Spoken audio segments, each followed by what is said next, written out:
असं म्हणतात की नशिबात असेल तर भेटेल, पण खरं सांगू माझा अनुभव असा सांगतो की स्वामी सोबत असतील तर नशिबात नसलेल्या गोष्टी सुद्धा आपल्या नशिबात पुन्हा येतात, असा माझा स्वतःचा स्वानुभव आहे बरं का. कारण स्वामी माऊलींची सेवा ही खूप प्रभावी आहे. आयुष्यामध्ये बघा तुमच्या भरपूर संकट, भरपूर अडचणी असतील, त्याच्यामध्ये स्वामी अगदी सावलीसारखे सोबत असतात. अशाच माझ्या गोड स्वामी माऊलींचा प्रकटदिन येतोय. प्रकटदिन निमित्त बघा खूप सुंदर श्रद्धेने आणि पॉझिटिव्हिटीने घडवलेल्या सुंदर बघा स्वामींच्या मूर्त्या आपल्याकडे मिळतात. मूर्त्या ज्या आहेत त्या बुकिंगच्या आहेत बरं का. तर बघू शकता ह्याच्यावरती सोन्याचं प्लेटिंग आहे, 24 कॅरेट गोल्डचं मार्बलमध्ये मटेरियल आहे. स्वामी माऊली आहेत ते जळगावला चाललेत. तसं बघा इथं जे स्वामी माऊली बसलेले आहेत ते अश्विनी ताईंकडे सांगलीला जाणार आहेत. हे जे स्वामी माऊली इथं बसलेले आहेत ते सुरेश दादाकडे जाणार आहेत नांदेडला.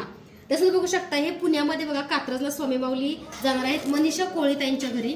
इथे बघा वर्धाचं स्वामी माऊली बसलेले आहेत. हे स्वामी माऊली जे आहेत ते कोल्हापूरला बघा शारदा यादव ताईंच्या घरी जाणार आहेत. तसंच बघू शकताय कुंचन सेवा विधिवत पूजा केली. आता माता लक्ष्मीची आपण सेवा केल्यानंतर माता लक्ष्मीचा 7 शृंगार आपण आरशामध्ये दाखवतो.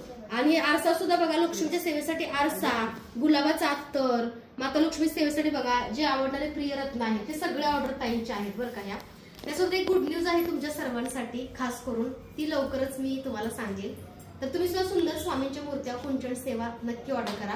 गुढीपाडवा आणि स्वामींचा प्रकट दिन एकत्र येतोय आणि 3.5 मुहूर्तापैकी एक मुहूर्त आहे. ज्या ताईंना कांजीपुरम साडी हवी आहे त्यांना ती मिळेल. ज्याला कुंचन सेट सोबत हवी असेल, ओटी भरून स्वतः घालायची असेल किंवा गुढीसाठी हवी असेल तरी सुद्धा आपल्याकडे मिळेल. धन्यवाद.